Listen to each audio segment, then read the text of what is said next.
Good afternoon, everyone. Thank you for coming today. It is my great pleasure to introduce our distinguished 25th Annual Hubert McNeill Poteat Lecture, Dr. Christian B. Miller. I'll tell you a little bit about him before I present him with the award. Dr. Miller is the A.C. Reid Professor of Philosophy and a distinguished teacher scholar whose work sits at the intersections of philosophy, ethics, and psychology. I bet many of you in the room have read some of Dr. Miller's work. He's written 130 research papers and 5 books. He doesn't do much. Try harder, please. His commitment to sharing his research extends way beyond academia into the public sphere. He's written compelling articles published in prominent outlets like Forbes, the New York Times, the Wall Street Journal, and Newsweek. His 2017 book, The Character Gap, How Good Are We?, published with Oxford University Press, has brought complex philosophical inquiries to a broader audience, challenging our perceptions of human morality. In addition to being a prolific author and researcher, Dr. Miller has made significant contributions to our understanding of human character through his collaborative projects. For 5 years, he directed the Honesty Project, a research initiative funded by the John Templeton Foundation, which explored philosophical and scientific dimensions of honesty and supported dozens of scholars in producing new work on the philosophy and psychology of honesty. Previously, he led the Character Project, also funded by the John Templeton Foundation, demonstrating his profound commitment to understanding human moral psychology. He has been recognized with prestigious awards, as you can imagine, including the A.C. Reid Chair in Philosophy, the 2014 Kulinik Family Omicron Delta Kappa Award for Student Engagement. I got through that one. The 2009 Wake Forest Reid Doyle Prize for Excellence in Teaching. And again in 2009, the Wake Forest University Award for Excellence in Research. Dr. Miller represents the very best of our teacher-scholar model, rigorous in research, accessible in communication, and deeply committed to understanding complexities of human character and spreading that word beyond academia. Today, Dr. Miller will draw from his newest book manuscript, The Honesty Crisis, Preserving Our Most Treasured Virtue in an Increasingly Dishonest World, for this year's Poteat Lecture. And with that, I'd like to welcome Dr. Miller up to receive his award, and we'll allow him to get started.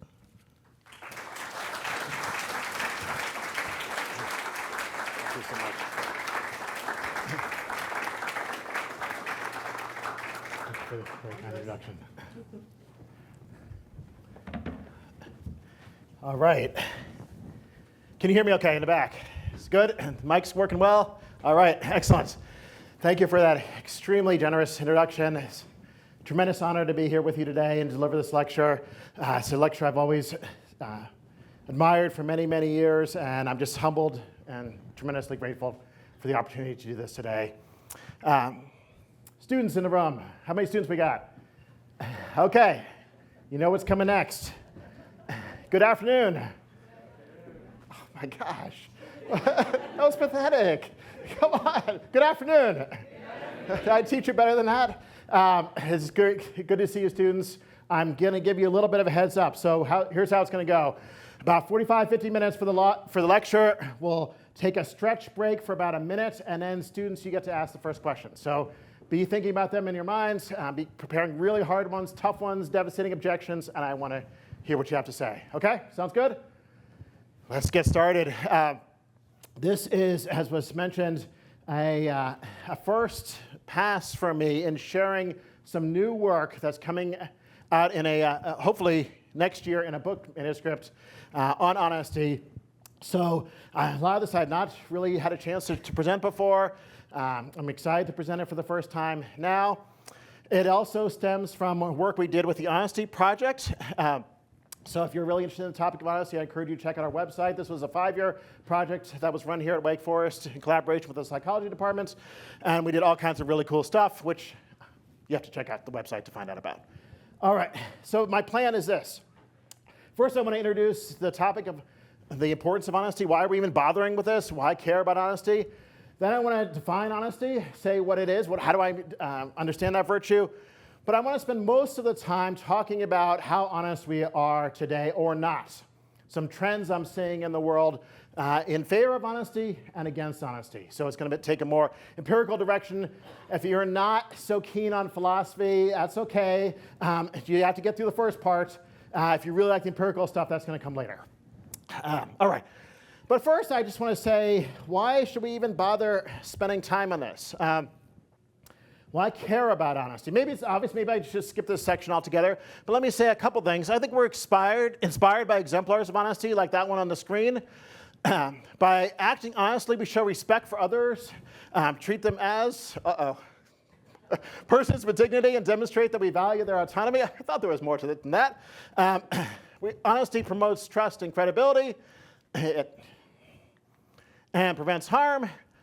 This is not working so well. It also fosters healthy relationships and strengthens organizations and society. So I don't think this is one of those places in philosophy where there's just not a lot of controversy. That doesn't happen very much in philosophy. There's usually lots of controversy, but not so much about this one. There's a little controversy that honesty is a virtue. It's important to cultivate, and we should be caring about it as part of a good moral education. Interesting empirical research also highlights the importance of honesty as well. So you might recognize some of the names here. They're all Wake Forest names at the time. And this study had participants rate 60 characteristics on 3 dimensions. What do you most like about a person, respect about a person, and want to know about a person? I didn't give you all 60. I cut it off. But you can see really important characteristics on the list here. Wow, what's number 1? In all 3 cases, it was honesty. Out of 60 characteristics, that bubbled up to the top with respect to wanting to know about someone, what you like about someone, and what you respect the most about someone. So that's another way in which honesty is really important. And a little bit more lighthearted, but I think there's a serious message behind it. Whenever it's missing, it gets a lot of attention as well. So students wouldn't know who that is, but older people in the audience, who's that? You can shout it out. Bernard Madoff, it was missing. Honesty was missing there. Honesty is missing there. It's a really sad case. Didn't work out. We thought it would work out, but it didn't work out. That was like the dream couple, but honesty was missing there too. Missing there as well. We don't know how many women it was, but anyway, what was the context for that? An academic scandal with admissions. I'll come back to that later. And that's a website which hopefully no one knows anything about, but there's not a lot of honesty going on there. So the point being, when it's missing, it makes a big impact too. Okay, so that's short and sweet, and on to the philosophy. All right. If you're not into philosophy too much, shame on you.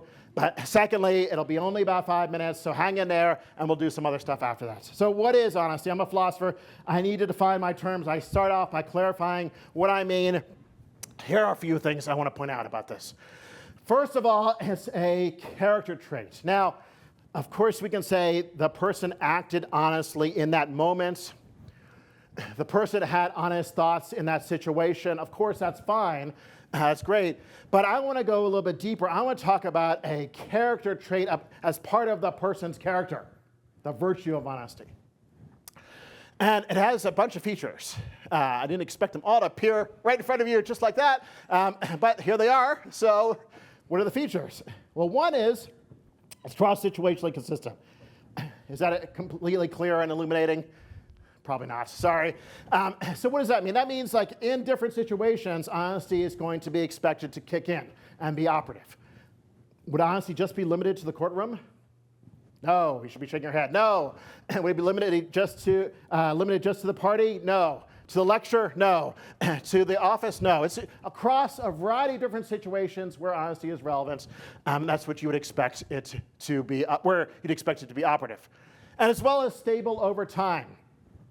So it's not like honesty is just a matter of Tuesday honesty and never again, or this week honesty and never again, or this month honesty and never again. No, it's day to day, week to week, month to month, stable over time. It's an excellence. It'd be really strange if it wasn't. It's a virtue, but it's not excellence.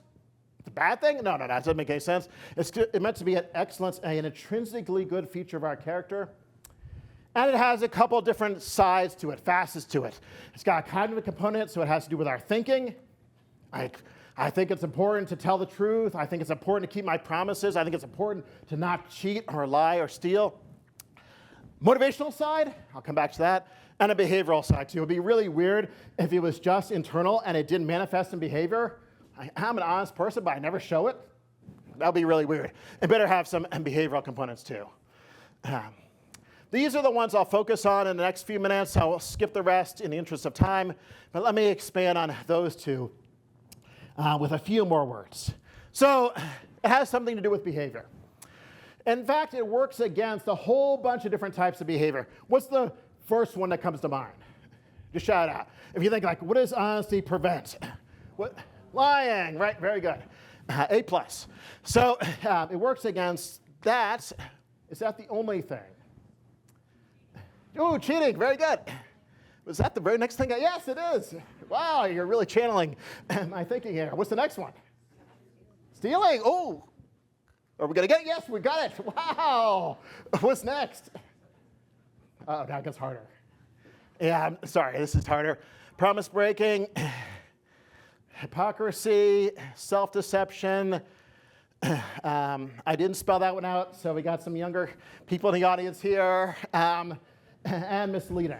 And maybe other things too, but that's more than enough for now. Look, the point being that it covers a lot of territory. It's a very broad and encompassing virtue. It prevents lots of really problematic forms of behavior.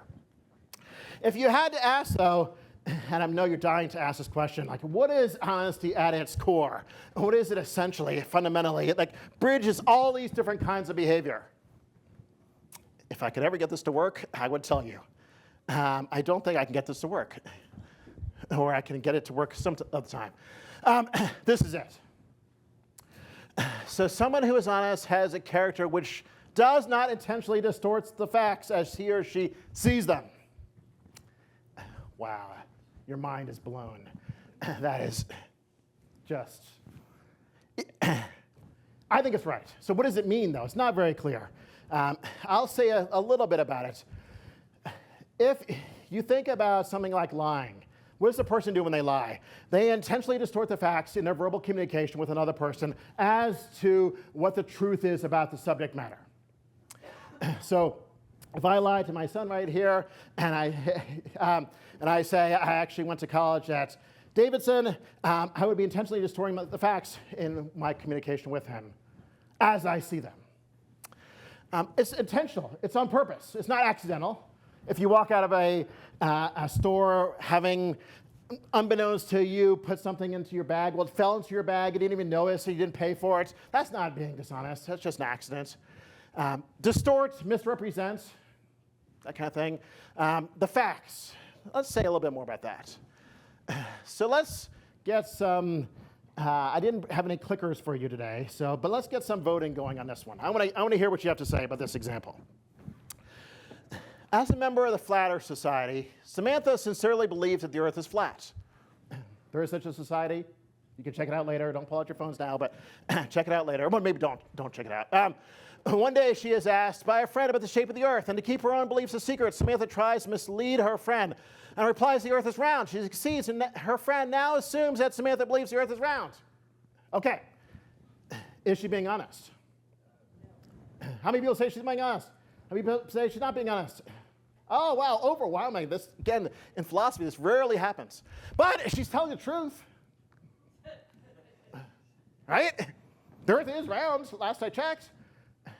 So she's saying something true, but she's being dishonest. Interesting. Now suppose it said that Samantha's forthright. She tells her friend that she believes the Earth is flat and has no intention to mislead her friend at all. How about in that case? Is she being honest? Maybe you'll say yes. Ah, okay. But she's saying something false. So here's some interesting combinations that can happen. You have a true belief and a true assertion that can lead to an honest action. Duh. False belief and a false assertion can lead to honest action. That's the interesting one. You can say you can believe something false, and you can report that that same belief and have it be false. and still be honest. Second example shows that. False belief in true assertion can lead to dishonest action, and true belief in a false assertion can lead to dishonest action. So here's the main takeaway. Honesty doesn't track the actual truth in the world, the objective truth, if you believe in objective truth. It tracks how you see the world. You could be radically mistaken in your beliefs and still be an honest person, and be radically mistaken in your communication of your beliefs to other people in the sense of you say things that are false and still be an honest person. That's a pretty interesting feature of honesty. To wrap this up, illustration with respect to lying. An honest person reliably does not intentionally distort the facts as she believes them to be by telling lies about those facts to others. So cute, isn't it? My kids could be really excited about this. In this example here, has anyone ever had that happen to them? A student use that as an excuse for not doing their homework? I was talking to 200 educators a couple of weeks ago, K through 12. A third of them said their students have used this excuse on them. I assume they weren't lying to me, that they were telling the truth about this. But the students weren't telling the truth. Why? Well, the students were intentionally distorting the facts with respect to what happened to the homework in their verbal communication with their teacher. Okay. Onward. Motivation. Just a word about motivation. I think that with respect to all virtues, it can't just be a matter of good behavior. The heart matters too, what's behind the behavior. That's true for honesty as well. Can't just be self-interested. If it's just self-interested motivation, that's not going to be virtuous. If I'm telling the truth just to avoid punishment, or just make a good impression, or to get rewards in the afterlife, disqualifying.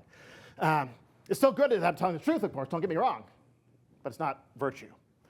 Otherwise, I think there's a lot more to say. There are a variety of different admirable reasons. Why didn't you cheat on the test when you could have gotten away with it? That would not have been fair. That's a fine answer. I didn't want to disrespect Professor Miller. That's a super fine answer. That's a great answer. I love that answer. But what if everyone were to cheat? That would be a terrible world to live in, and it would not have been honest. All of those answers, they're different. They're not the same. They're fine. Lots of different reasons you can give. None of them are self-interested. That's off the table. All right. There's that book, and let's move on.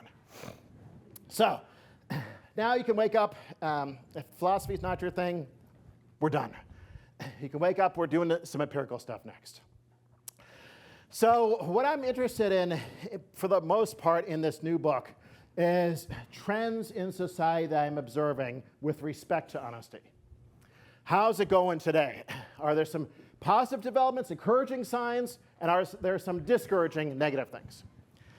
It's easy to go right to the negative stuff. There's plenty of the discouraging stuff. I'm going to start positive, okay? So we'll do some positive, and then we'll get to the not so rosy picture. Whoops. This really is not what. I'm almost thinking about switching out the computers, but anyway, we'll make it work. So the first thing I had here was just a question for you all. Ask yourself, how many lies have you told in the last 24 hours? Don't tell me. I don't want to know. But ask yourself, honestly, what the number of lies is in the last 24 hours. And then let's compare it to some of the research findings. So I was meant to be like a surprise. It was coming along later, but I don't know why it's not working for me. So here's a really famous research finding by this psychologist, DiPaolo, someone who has worked with us in the past with the Character Project. And in her research, she found, as you can see there, 1 self-reported lie per day for community participants and 2 for students. Students, what do you expect? No, I'm just kidding. So this was really influential in leading to the assumption that there's widespread dishonesty. You can expect people to lie. Lying is really common. And for many, many years, researchers bought into that paradigm. But well, I thought this was supposed to be encouraging. It is, because there's more complexity than that simple result might have suggested. Averages paste over or gloss over individual differences. So they'll tell us about this individual or this individual or this individual. More recent research by this person had some different findings to tell us. So look, 1.65 lies were told per day. Same average again. But when we look at the distribution of the lying, that's where it gets really interesting. Because there it gets skewed. Wow, 60% did not tell a lie at all during the past day. That's a big percentage. And most who did tell a lie told very few. There were 1,000 participants. This is the total number of lies, but half of them were coming from just 5.3%. Wow, those were some busy liars. They were very active. If you like a visual, if you're not like a numbers person, here's a visual. So here it is over here, 16 told no lies, 40 told lies. This is of the people who told lies, number of lies, very skewed. That's just of the one who told lies. Very skewed over here to the small number, although, look at those. Stay away from those people. Be very, very worried about those people. Of course, you got to figure out who they are, but once you do, be very worried about them. All right, so you might think, okay, maybe that was just a factor of that particular day. They were asking those students, like they were, or those participants, they were students. Does it really generalize? Is that true of people over time? A follow-up study had them 3 months answer this question. Document your lying behavior every day for 3 months. That's a lot of work on the part of the researchers and the participants. But look, some similar things. 2.03 lies per day. Lowest number was 0. Highest number was 200. Wow, have you ever gotten that high? Don't tell me. Totally, I don't want to know. But how in the world could you even pull that off in one day? And then you buy this. Never lied once during the 3 months. Really? I don't trust that. But again, quickly going through this, we see similar trends. Honest people, 74%. Intermediate liars, 19%. And there are those prolific ones again, 5% roughly. So here's the encouraging news. Most people are not prolific liars. And a significant degree of truthful behavior is a consistent pattern in their lives. That's great. That's encouraging, if you trust these results, and if you trust that they were telling you the truth. How about online? Well, it's got to be worse online, right? I mean, online's just a cesspool of everything, right? It's just a mess. Not necessarily. Not necessarily. Here, dating websites. 80%, maybe a little bit of a tweak, like half an inch. I'm a half an inch taller than I really am, or like something like 5 pounds, or no, not 2 pounds lighter. Only to a very small extent. LinkedIn resumes were less deceptive than traditional resumes.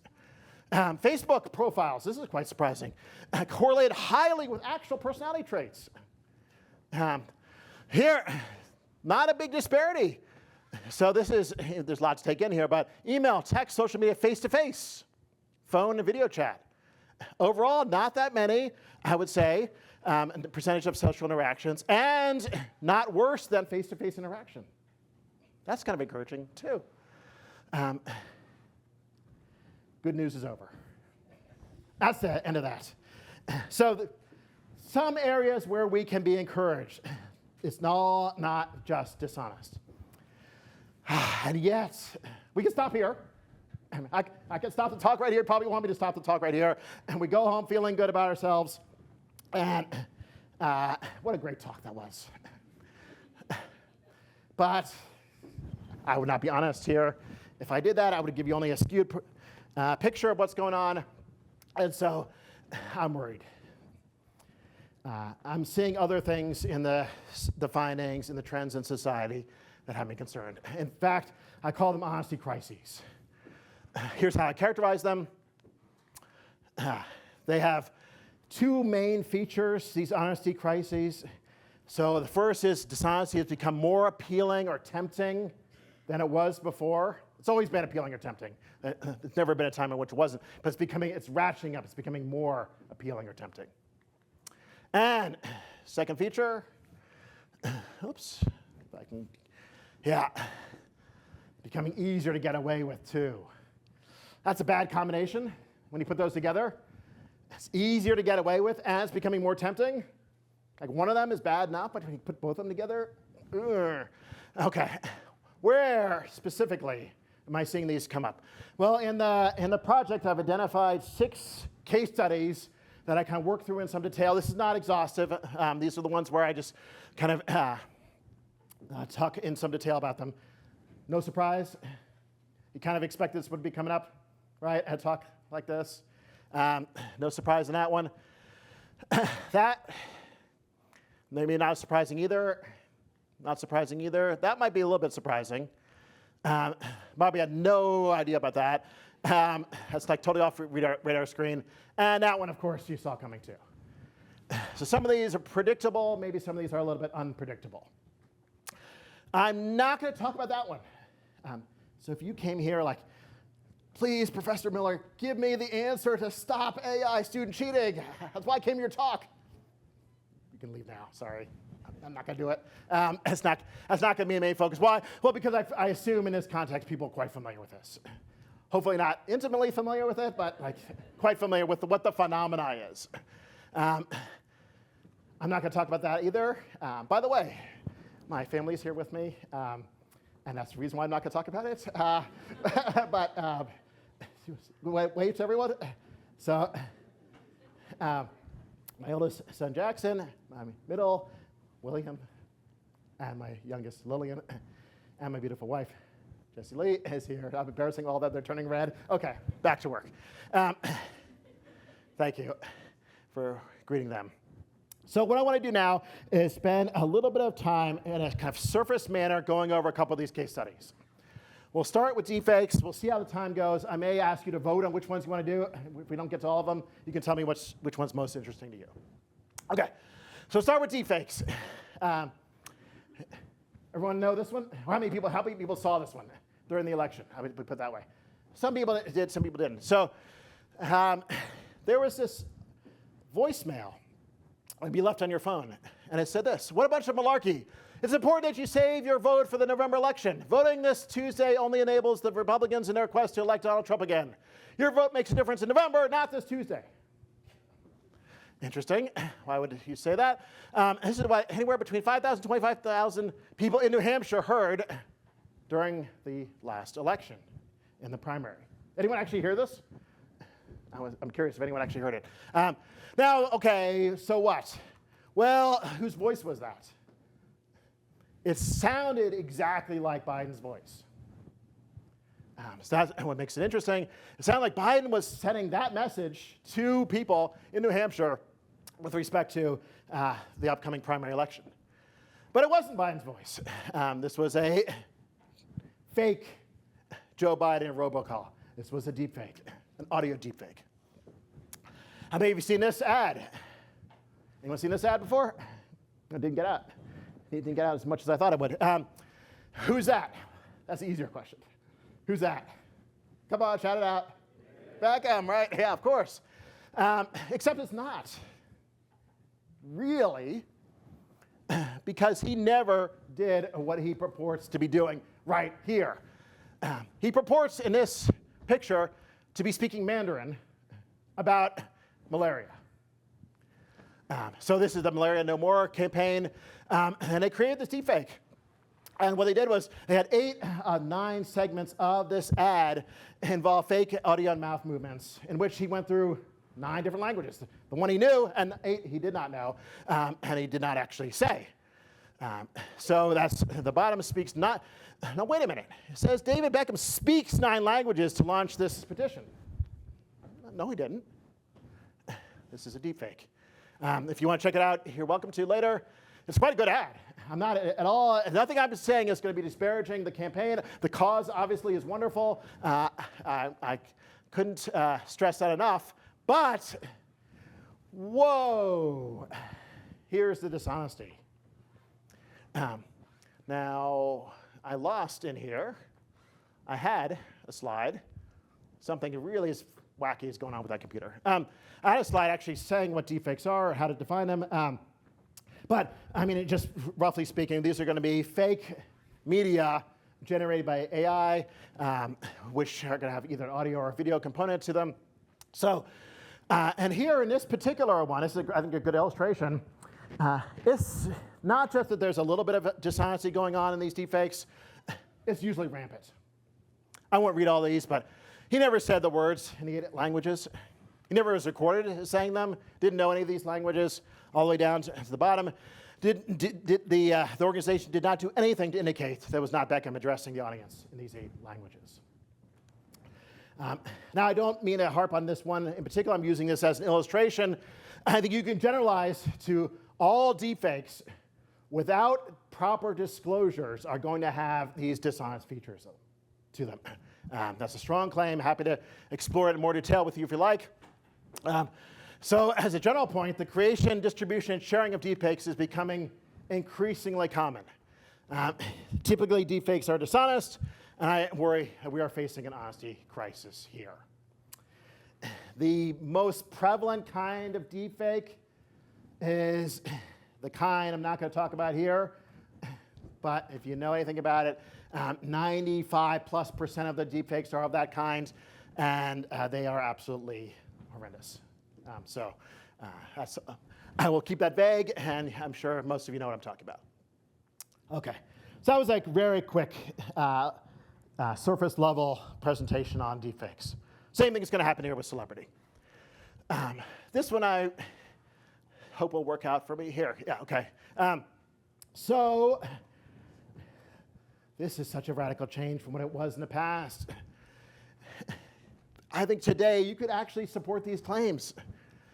The allure of celebrity is arguably stronger than it has ever been. And it's easier to become a celebrity than it's ever been in human history. Maybe I'm exaggerating, embellishing, maybe I'll be a little dishonest, but I don't know. I think that might be backed up. Here's some analytic data to back it up. There are over, right now, by this point, 40,000 accounts on TikTok with at least 1 million followers. Anyone in the audience? No? No? No? No? Oh, okay. Okay. YouTube, Instagram, these are all over 1 million followers. So let me introduce you to one of them. Who's that? Come on, students. Come on. Don't let me down. Who's that? Oh, ow, I chose my examples poorly. Come on. That's the #1 subscribed TikTok person in the world right now. 150 million followers. Yeah. Yeah, that's it. Yeah. Oh, sorry. Who said it? Oh, yeah, you got it. Yeah. 150 million. Quite interesting what he does with TikTok. Okay, of course, with all the perks that come with this, it's no surprise that this is going to be very alluring. Thousands of dollars for product promotion, product lines, appearance fees, free travel and accommodation, and so forth. So what does that have to do with honesty and dishonesty? We're not there yet. I'll give you a couple more stats on this. I wonder how many people feel this way, students feel this way as well. Half of Gen Zers would quit their current job if they could become an influencer, if it was enough to pay for their lifestyle. Wow. The other one, their top dream job was not doctor, athlete, lawyer. It was professional streamer. Not by a lot, I know, that's pretty marginal, but still it's #1 at the moment. So what does this have to do with honesty and dishonesty? I think this is true. Celebrity tends to foster greater dishonest behavior. I admit I don't have tons of studies to back this up. So this is more of an armchair speculation of psychological speculation. I will be forthcoming about that. But I think it's very plausible to think this for a couple of reasons. First, celebrity seems to be insatiable. He can never get enough of it. You want more of it. Here's Robin Williams, certainly a celebrity in his own right. I think celebrity is a drug. And now with tweeting and Facebook, here he is, it's like cyber crack. And here's an anonymous celebrity. I've been addicted to almost every substance known to man at one point or another, and the most addicting of them all is fame. That's quite a strong statement, too. So dishonest actions can be instrumentalized in the service of greater celebrity status. And if you think I'm doing a really bad job of slides, they were not like that originally. Sorry. Trust me, I do a better job than that. They got really messed up. Okay, that's one reason, but not the only reason. You also want to protect your celebrity status. So if you are a celebrity, you don't want to lose it. It's not like, oh, I don't really care. I'm fine if it goes away. No. So if there's any wrongdoing, any slip-ups that come along, celebrities are going to be highly motivated to do what they can to protect their celebrity status, even if that involves dishonesty. So covering up is better than the destruction of one's public image, or so the celebrity might think. Here's a third reason. Everyone's favorite philosopher, Justin Bieber. Everyone did everything for me, so I've never even learned the fundamentals of responsibility. So by this point, I was 18 with no skills in the real world, with millions of dollars and access to whatever I wanted. That is a very scary concept for anyone. That's pretty good. Philosophically, that's pretty profound. So the picture was supposed to come up earlier. There he is, and we all know who he is. So what's the idea? You can be seduced by the widespread adoration that you get as a celebrity and think that the moral rules don't apply to you, that you're exempt, that you're above morality. Or it doesn't really matter what you do. People are going to love you regardless. And then the last one, it facilitates greater opportunities for dishonesty. New doors, new opportunities, new paths are opened to be dishonest that the rest of us, like everyone in this room, probably don't have as many opportunities for. Here's a quote. I live in Hollywood, and I'm a middle-aged man, and Miss September keeps throwing herself at me. That wouldn't happen if I wasn't famous. Believe me. I believe him. Yeah, probably true. Infidelity, shady financial transactions, academic fraud. There you go. Do you think the ordinary parent, whatever ordinary is, could get away with what they did? Well, they didn't get away with it, but even have the opportunity to try to do what they did? Probably not. This was the college admission scandal that got a lot of attention a few years ago. Okay, so here's the general point, wrap up on this one. Thanks to social media, the allure of celebrity is greater than it's ever been before, and is easier to become a celebrity than it's ever been before. I might be wrong about that. Push back against me on that. But celebrity tends to foster greater dishonest behavior. Therefore, I worry that we will be facing a honesty crisis here too. Now, are we facing a time crisis? Not yet. However, we could if I don't do the next thing I'm going to do, which is I'm going to not do both of the remaining honesty crises. I'm going to let you pick. So the options are sermon plagiarism, as you can see right there, or political misinformation. So audience participation again. You get to pick either sermon plagiarism or political misinformation. How many people want to go with sermon plagiarism? Wow. How many people want to go political misinformation? Shoot! Come on! That was about as 50-50 as you were supposed to help me. That did not help me. Well, since it's already up here, I'm going to go with this. Okay. How about this? I invite you to ask me about the political misinformation during the Q&A. We can cover it that way. This one may not be on your radar screen, but let's start with a lighthearted note here. We could all sing it together if you like. A song. What a great song. Plagiarize. Let no one else's work evade your eyes. Remember why the good Lord made your eyes. So don't shade your eyes, but plagiarize, plagiarize, plagiarize. Only be sure always to call it, please, research. What a great poem. And of course, does it have anything specific to say about religion? Not necessarily. Of course, you could, any context. Use those eyes to your advantage. Well, apparently some people have been in the religious context. Here are a couple amusing or maybe not so amusing anecdotes. Several years ago, my father-in-law returned home from a trip to South Carolina and said, funny thing, when I went to my church on Sunday, I heard the same sermon I heard in South Carolina. Whoops. This person was accused of preaching someone else's sermon. Cobb, in turn, confronted the research assistant she had hired to write the sermon. Whoops. You already know something's gone a little wrong already. That's like kind of a bad sign. But it gets worse. She discovered the research assistant had plagiarized the entire message. Whoops. But then it gets even worse. When Cobb went to the researcher's source for the sermon, she discovered that he, too, admitted to lifting the sermon from another.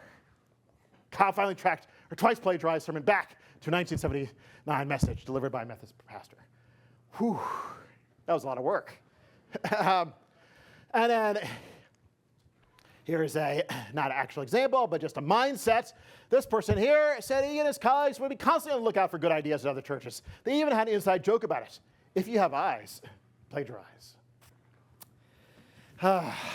Yes. So there are 3 features to highlight here.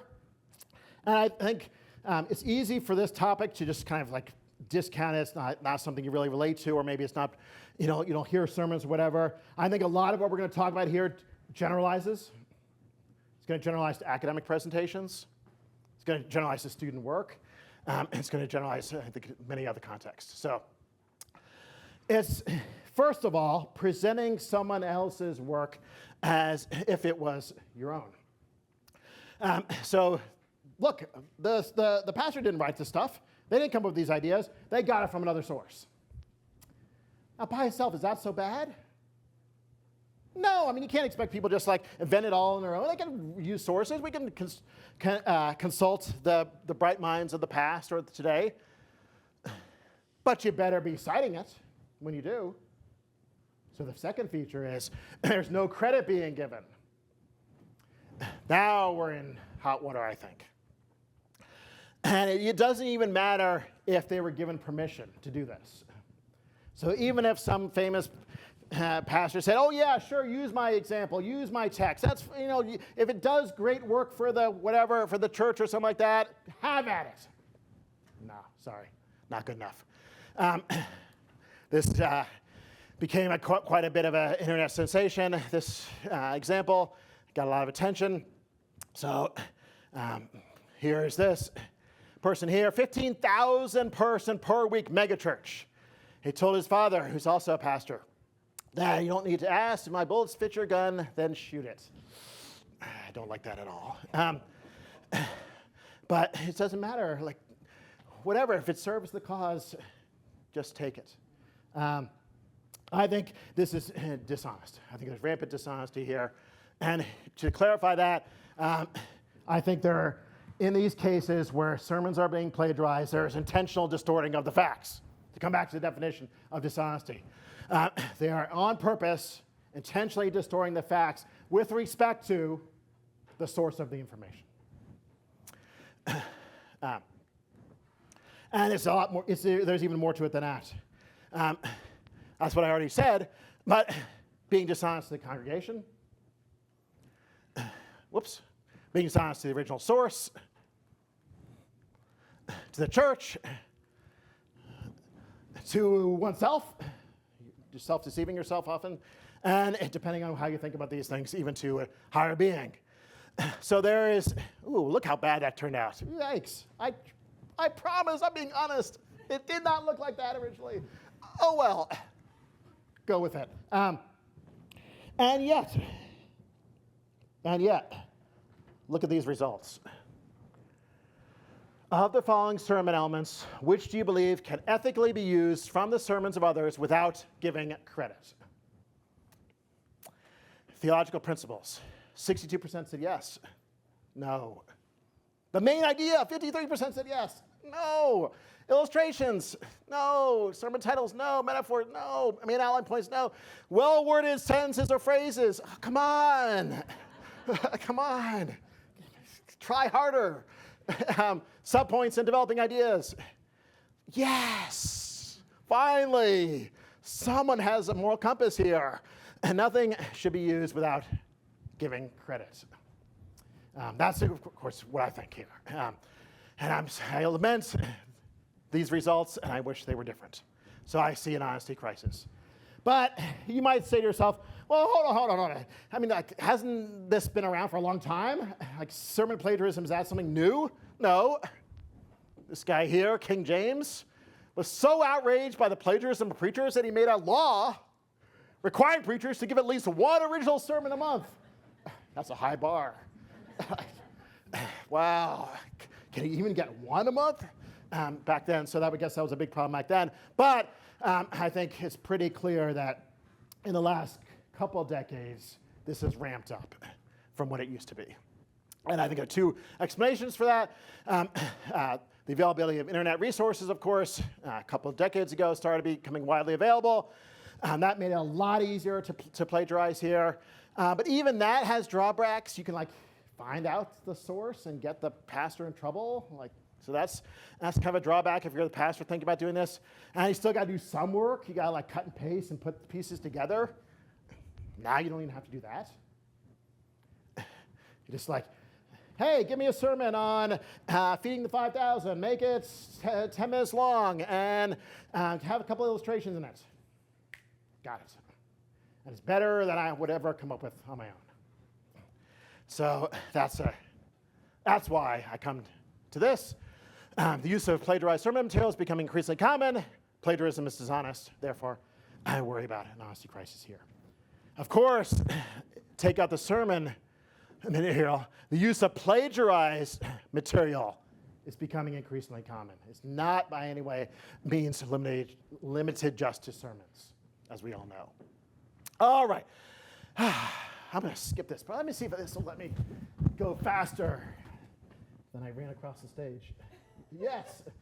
Here, look at that speed. Look at all the depressing stuff about politics you're missing. Okay. So, can we hang in there for one more section?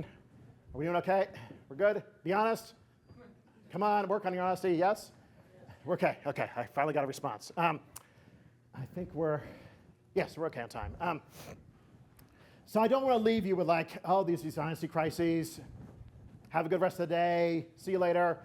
I want to leave all of us with some hope here and some kind of way to move forward. So I'm going to give a couple ideas, not by any means exhaustive, and again, not in great detail, by way of encouragement and by way of practical application.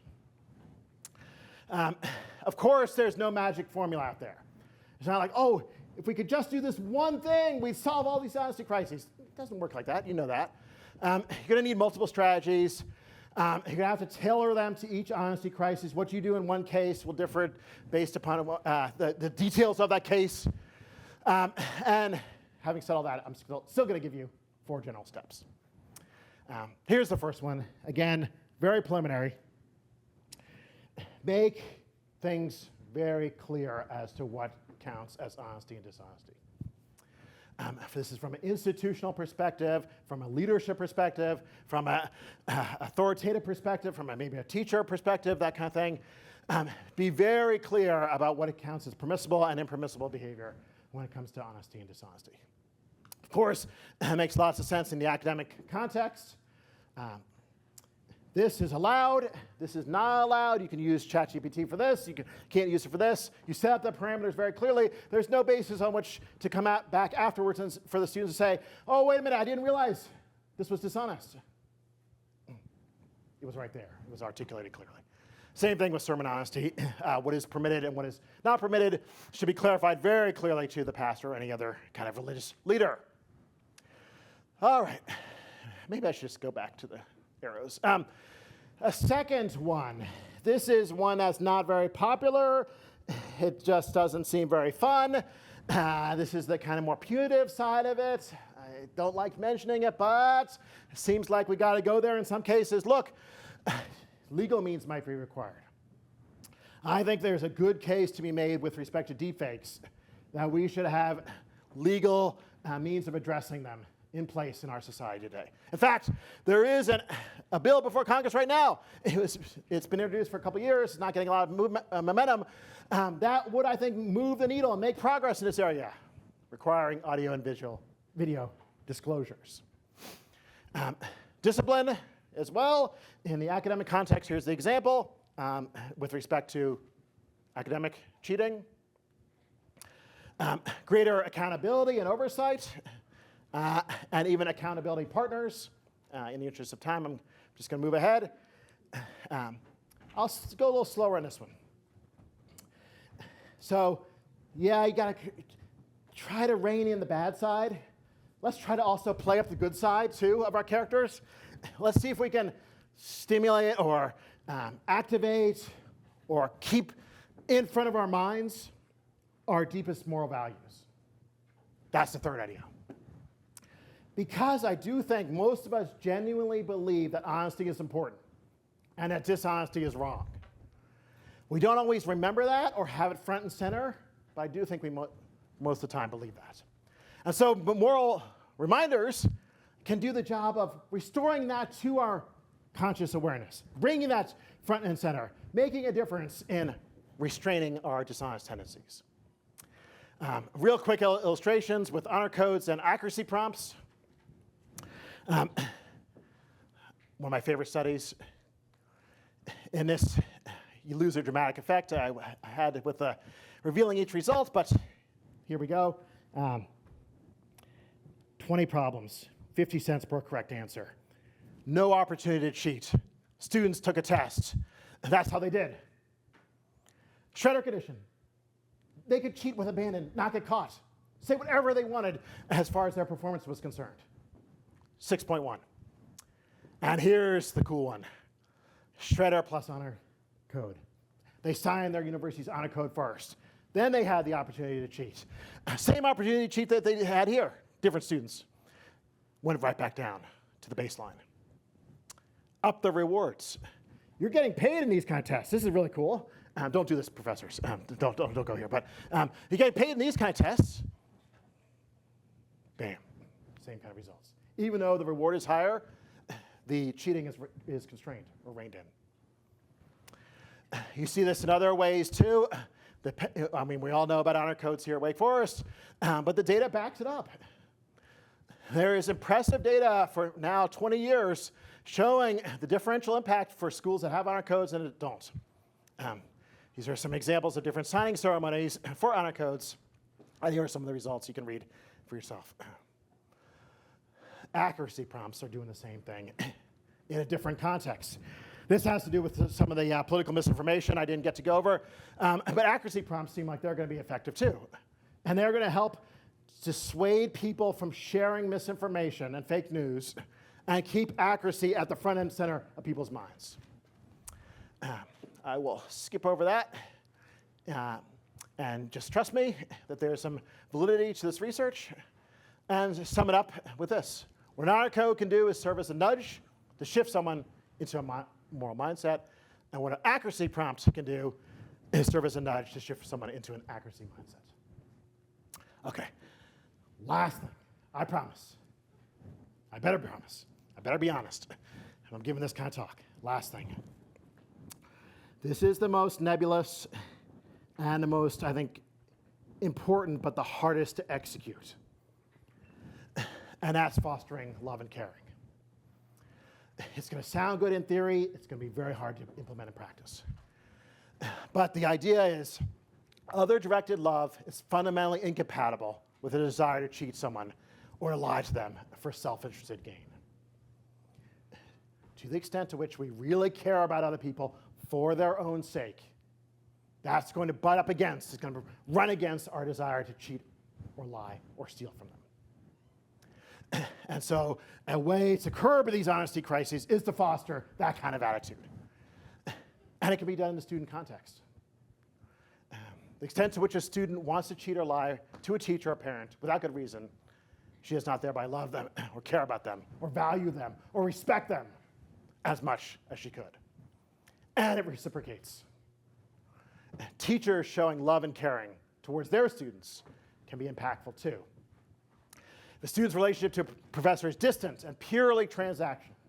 There's no personal connections. The professor doesn't even know their name.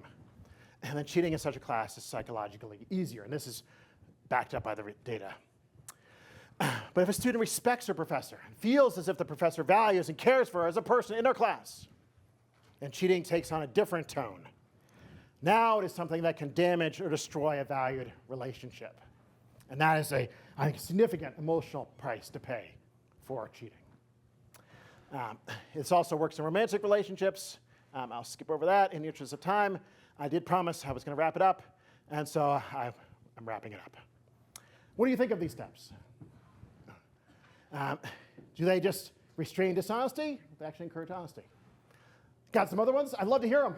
Give me some more suggestions. Help me out. And is there really any hope? Even if we implement these steps, is there really any hope in reining in our honesty crises? With that, I'm done. Talk about some of the stuff in this book. Thank funders, and look forward to some question and answer. Thank you so much.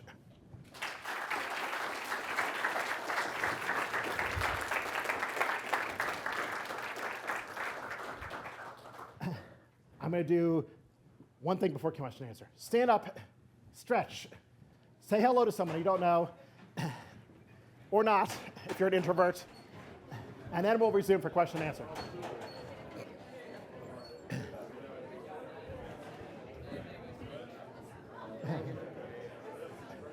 Was it, could you follow it? Yeah. Okay. I'm not going to go too long. I'm getting my drink, though. Did I embarrass you?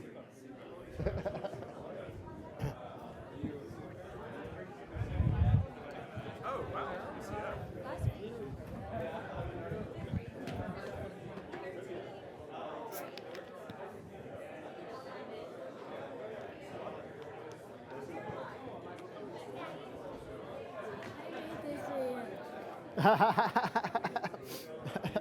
Christian B. Miller loves us.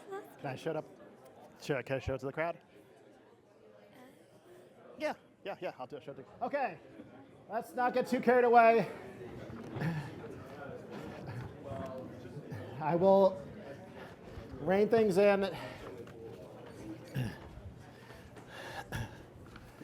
So, wow, you all have excellent character. You stayed. You didn't see an opportunity to bolt for the doors.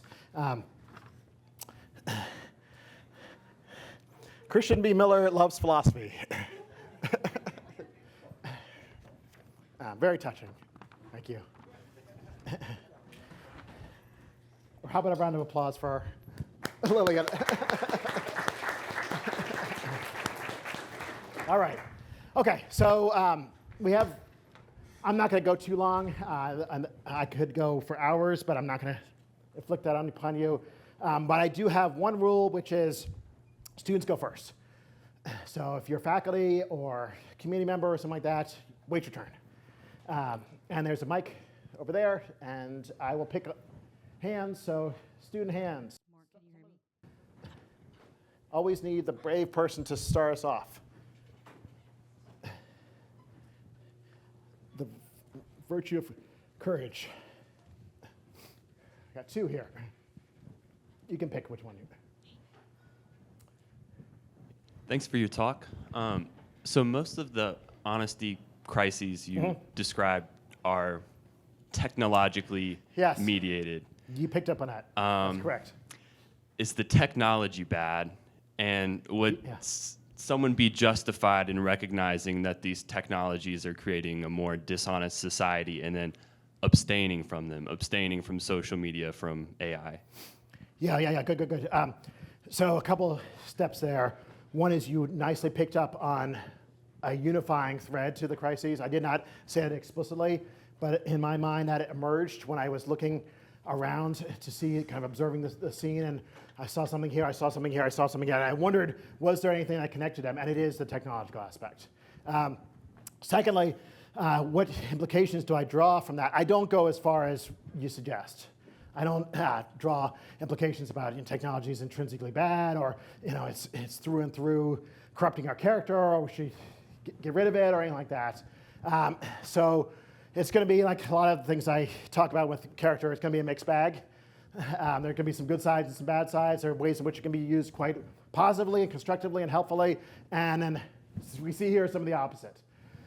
So I can't give you any kind of broad principle. I can't make any generalizations. It's going to be a case-by-case matter. And so what does that warrant then? That warrants the more messy, complicated business of having discernment and practical wisdom to know what is a good use of this and what is not a good use of it in this context. I don't think, again, that there are going to be any kind of 10-step programs, though. There are no like simple rules that we can just check off to know I've done it the right way. Ethics is, in my way of thinking, quite messy and complicated. And so it's going to take that discernment situation by situation. So yeah, nice observation. That is the unifying thread that's emerged in my thinking. There was right behind you, a hand. Hi. Hey. Do you think the internet also makes people be held more accountable to dishonesty? Be held accountable for dishonesty when it's exposed that they're being dishonest? Yes, like due to sensationalism. Yeah. Very good.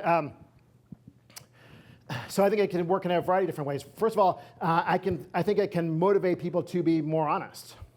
I think that's actually what's going on in those early studies I showed you, like with LinkedIn and dating websites and Facebook and so forth. There you can't hide behind anonymity.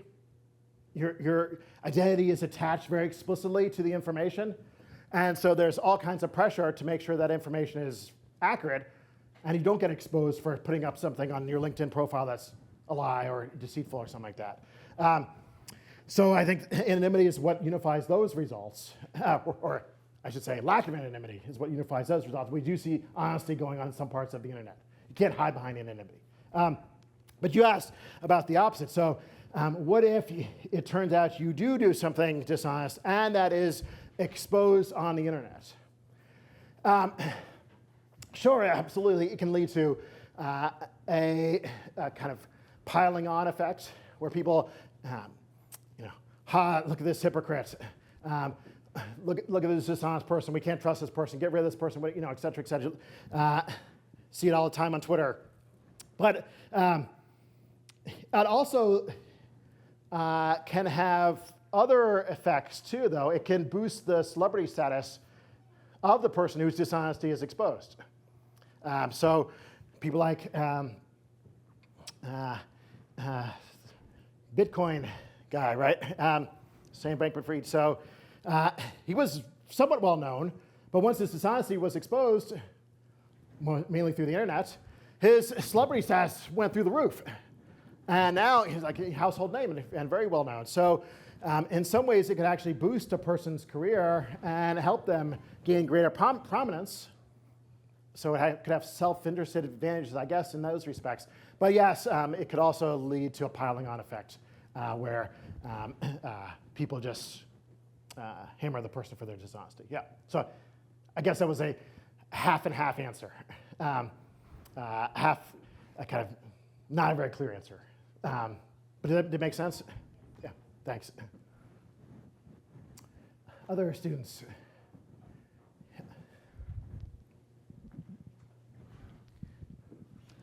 So when you were talking about deepfakes, you got into that recommendation for the Deepfake Act. Yes.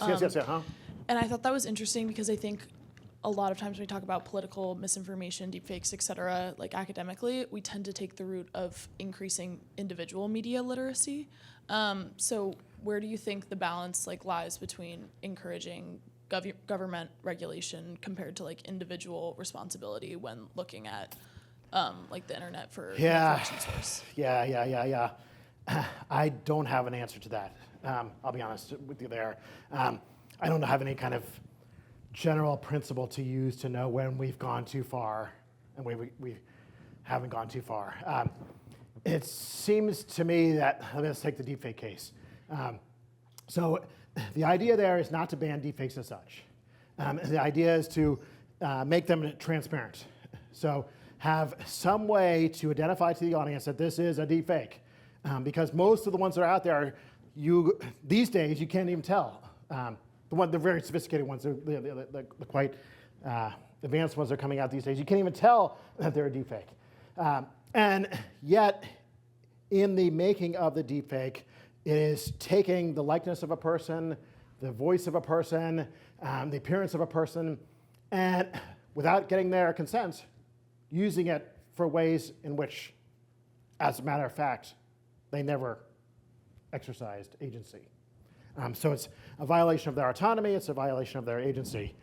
And so that to me is very worrisome. Do I want to use that as a general principle, though? If we extract from there, anytime there's going to be a violation of someone's autonomy or agency, we should have a law prohibiting that kind of behavior.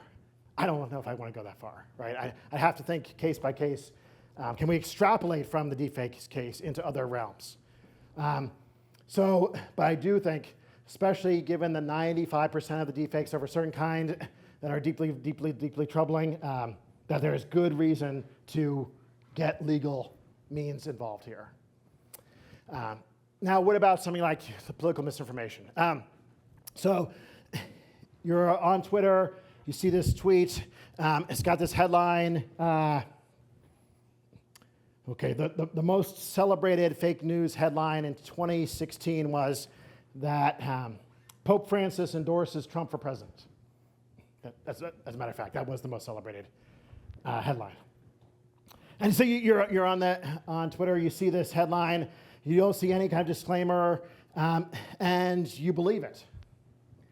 Okay, now you've taken on this misinformation yourself, and you might retweet it again and spread it like, hey, wait, look, Pope Francis has endorsed Trump, and it continues to spread.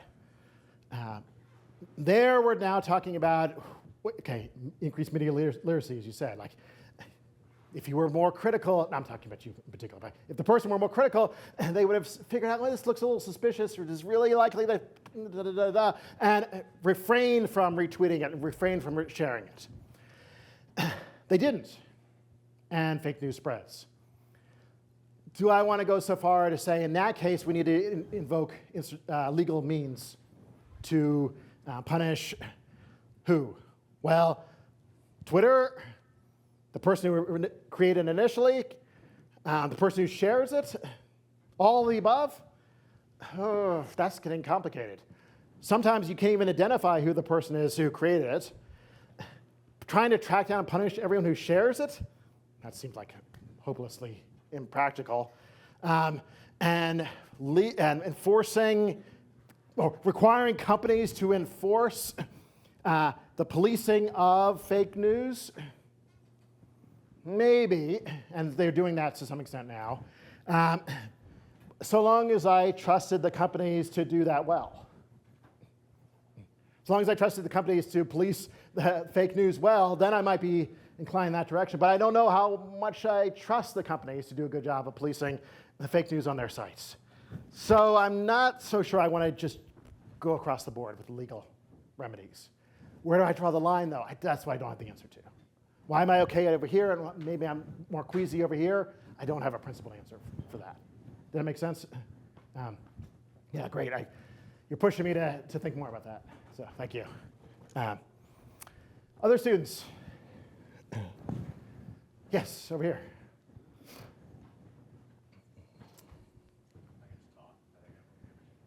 It's for the recording. I would be fine if you did, but. So on the earlier slide, there was the study of different character values and what people rank as the most important. Yep. I'm curious about cases in which character values may conflict. Great. Like I'm thinking about, Great. I feel like I've been in cases where the virtue of compassion potentially conflicts with the virtue of honesty, right? Excellent.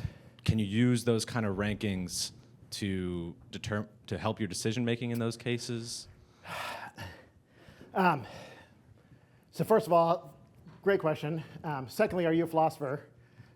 And if not, you should be. And thirdly, yes and no.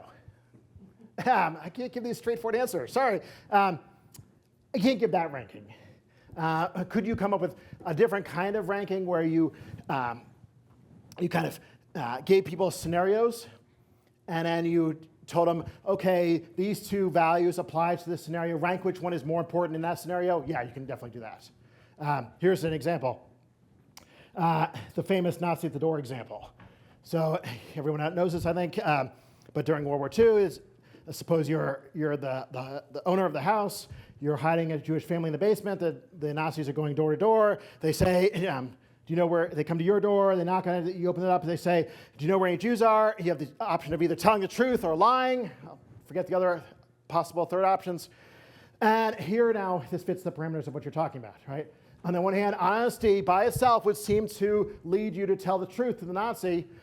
Compassion by itself would seem to lead you to lie to the Nazi to protect the Jewish family. You've got a conflict of two values. I would put it in terms of virtues. You have even two virtues can come into conflict. They're not always harmonious. And then, well, what do you do? Well, I think in this case, if you gave that scenario to most people, as I do in my ethics class, including I've given it to some people in this room, overwhelmingly they will rate the compassion above the honesty, right? And that's plausible. I think it's Kant was wrong about that, and we should, in some cases, lie. But there are other cases in which the ordering goes differently, right? Where you get honesty outranking compassion.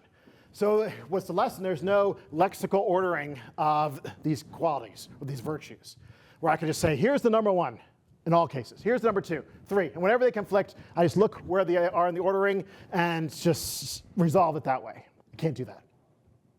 Again, ethics is messy. It's a situation by situation, context by context matter. In some cases, honesty trumps compassion. In other cases, compassion trumps honesty. And if you gave the surveys to people, I think you'd see that bear out in the data. Does that speak to the question? Yeah, great. Thank you. Okay, let me see where we are. Okay, yeah, we got other students, or I can open it up, but I want to make sure every student who had a chance. Don't hold back. Come on. Come on. Okay, let's open up. Anyone? Now, I lied. Second rule, no philosophy colleagues. I can talk to you anytime I want. Anyone who's not a philosophy colleague. Reid first, and then Kevin.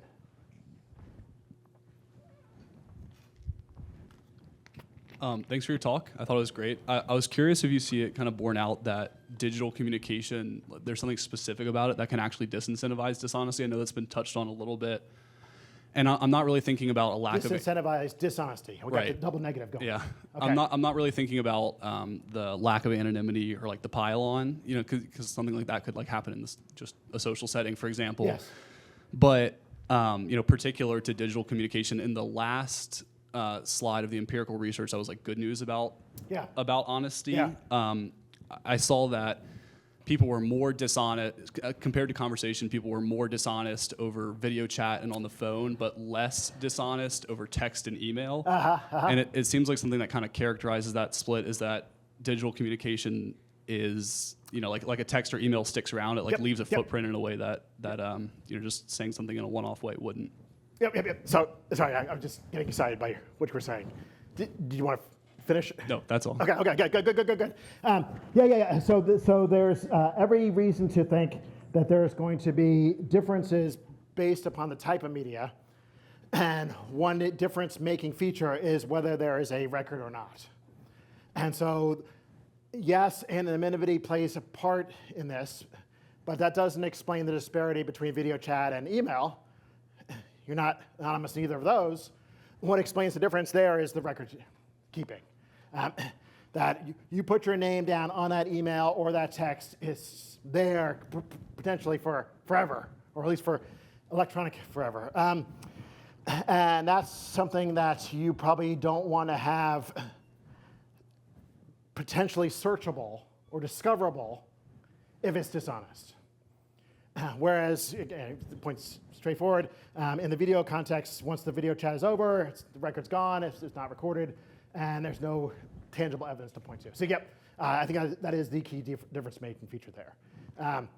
What lessons can we draw from that? Well, one is, to as much extent as possible, get things in writing, right? And be very clear about what some of the costs might be if you don't have a written record of what the phenomena is in question. And so, or another way to put it is, if you want to amplify honesty, get things not anonymous and in writing. I think that's a safe inference to draw. Yeah, good.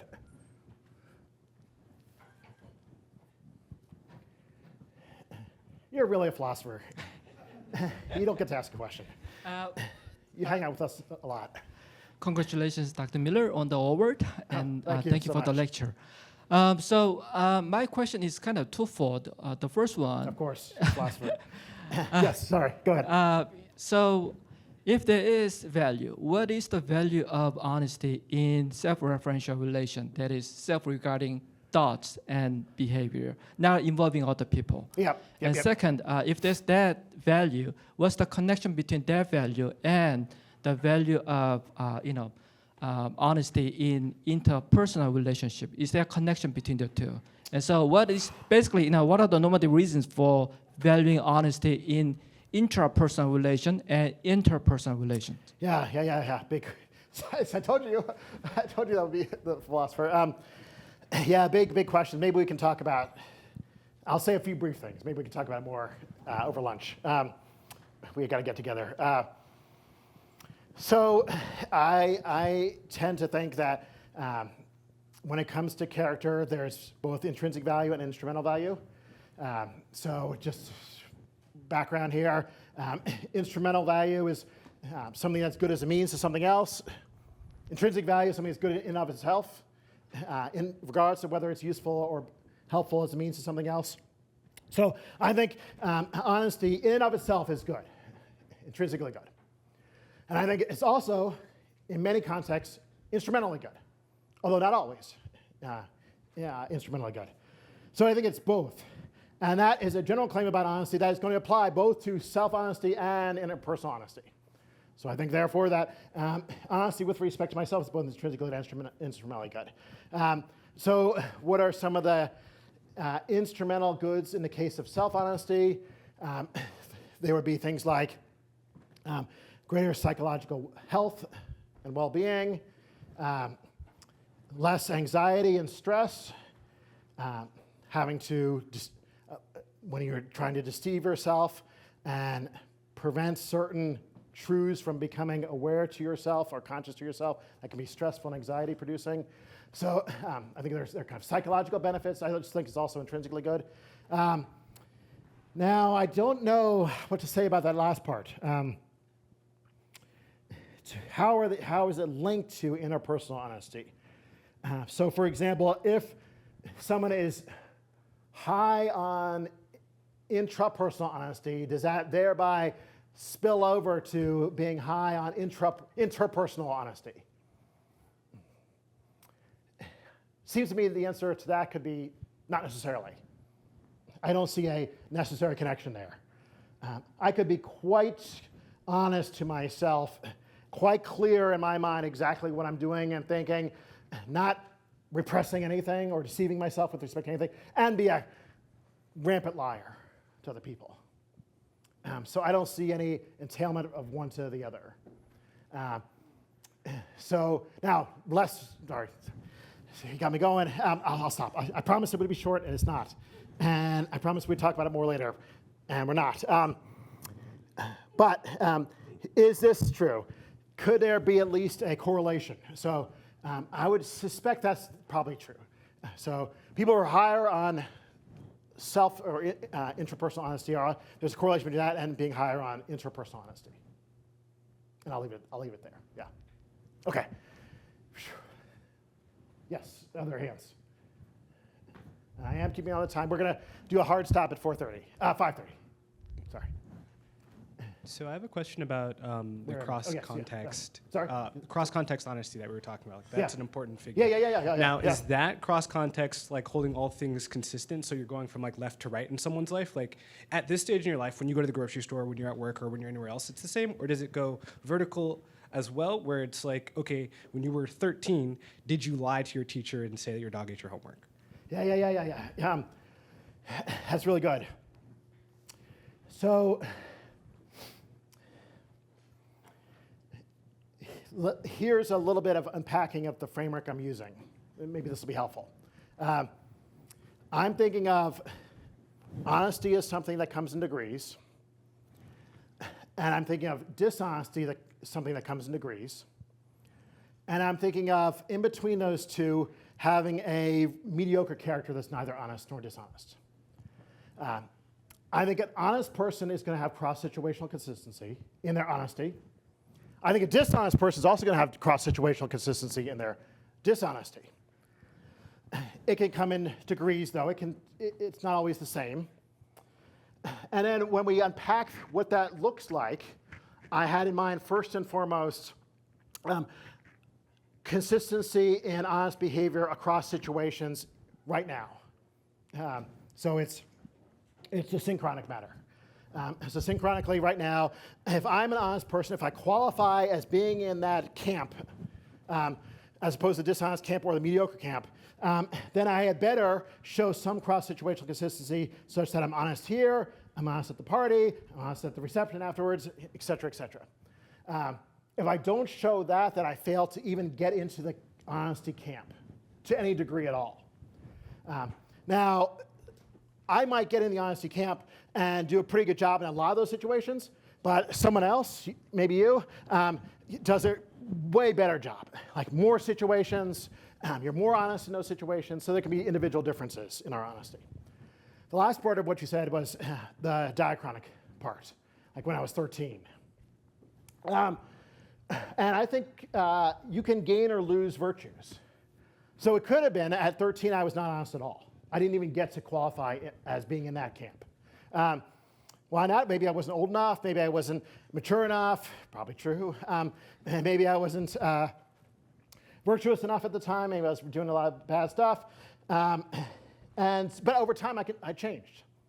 And maybe my character improved, it got better. And so by 20, I was getting closer to that honesty camp. By 30, and now that I'm 32, or maybe a little older, I've crossed over the threshold. So synchronic is different than diachronic, is the way I would sum it up. Does that sound right, or does that seem plausible? Okay, all right, hey. But now here's it's not what you asked, but here's the tricky business. Just like you can move into the camp, you can also move out of it. And so I might be dishonest in a dishonesty camp at 13, be in the honesty camp at 40, or whatever I am, and then by 60, I've gone backslid into the dishonesty camp. So we can move the needle on our character, or our character can move the needle itself one way or another over the course of time. Sometimes positive, sometimes negative. That's my framework. Yeah. All right. We still have a little time. Any other questions? Yes. Oh, wait. Well, Christian, thanks for the talk. Yeah, okay, I guess. He's a philosopher, why but are you so bothered by sermon plagiarism? I don't find that problematic at all. Okay. Are you bothered by plagiarism? A sermon. Anyway, but just let's start with there. Are you bothered by plagiarism in general? My view is I think preachers have more valuable things to do with their time.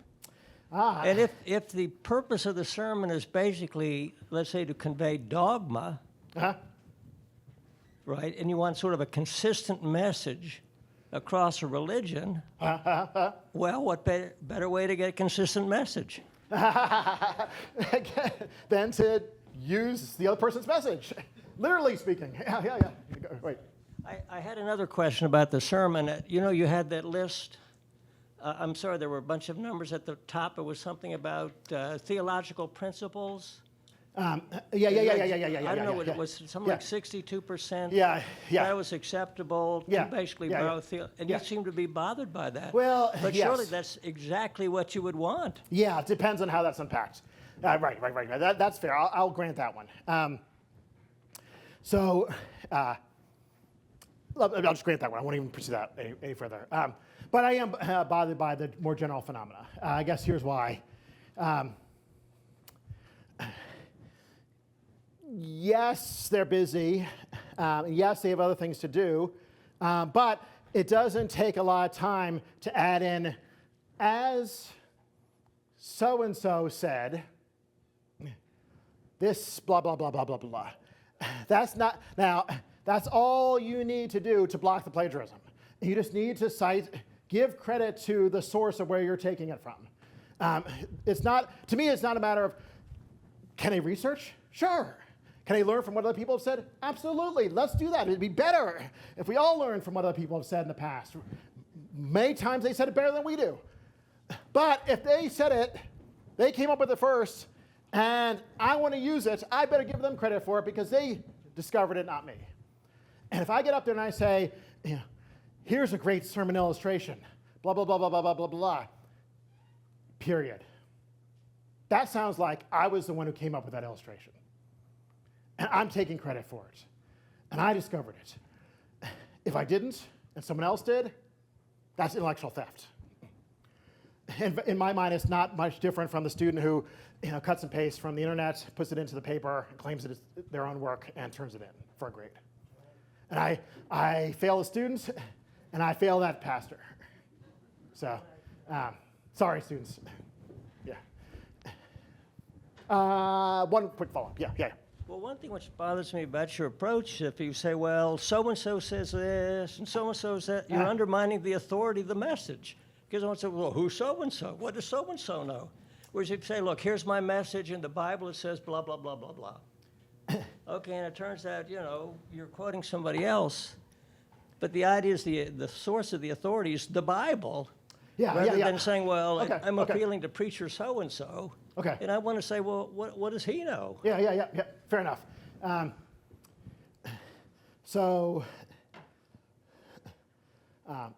Yes, I take the spirit behind your question. To some extent, it ultimately matters if this are, if you care about this kind of stuff, is the deeper truths.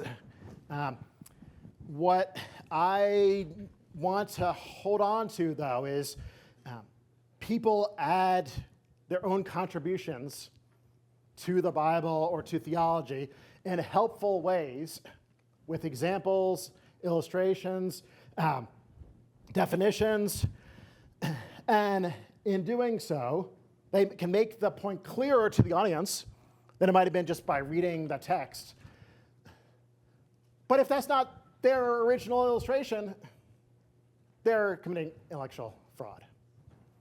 They're stealing it from someone else, using it for their purposes, and running with it. Sorry, dishonest. Okay, one more. I think we got time for one more. Yeah. Wait. Okay, sorry. Community member. No, I'm much more than a community member. Yes. How does a giraffe typify? Oh, real question.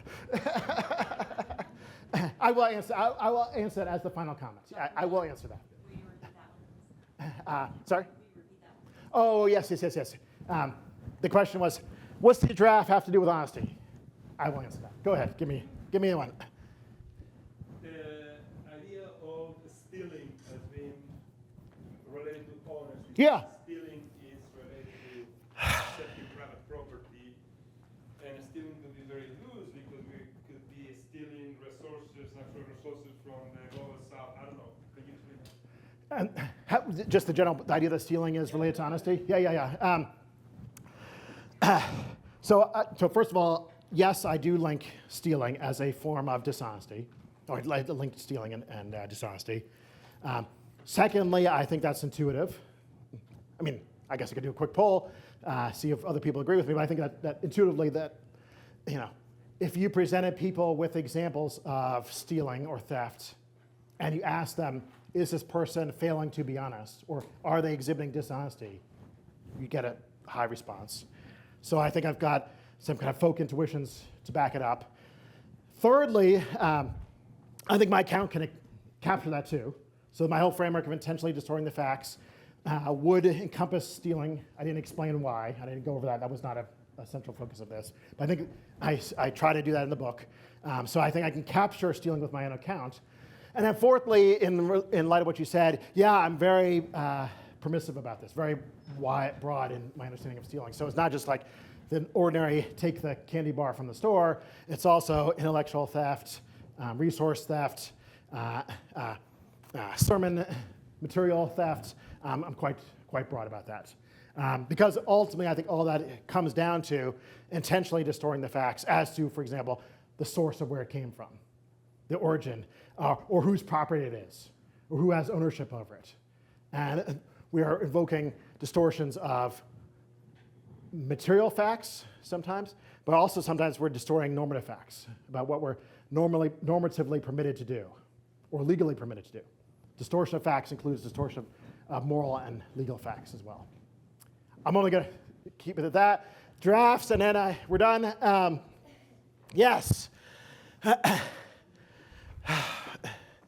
mean, it's a fair question about 3 of the books, isn't it? I mean, what do zebras have to do with moral character, and what do elephants have to do with moral psychology? And frankly, the answer is, if I'm being honest, nothing. They have nothing literally to do with it. I took the opportunity to feature my mother's artwork on the cover of my books. That's what I did. And so these are not pictures, they're actually paintings. She's a hyper-realistic nature painter. And so literally those are 3 paintings of hers that I had the opportunity to put on the book. Now, having said that, if I was being dishonest, I would say zebras have stripes.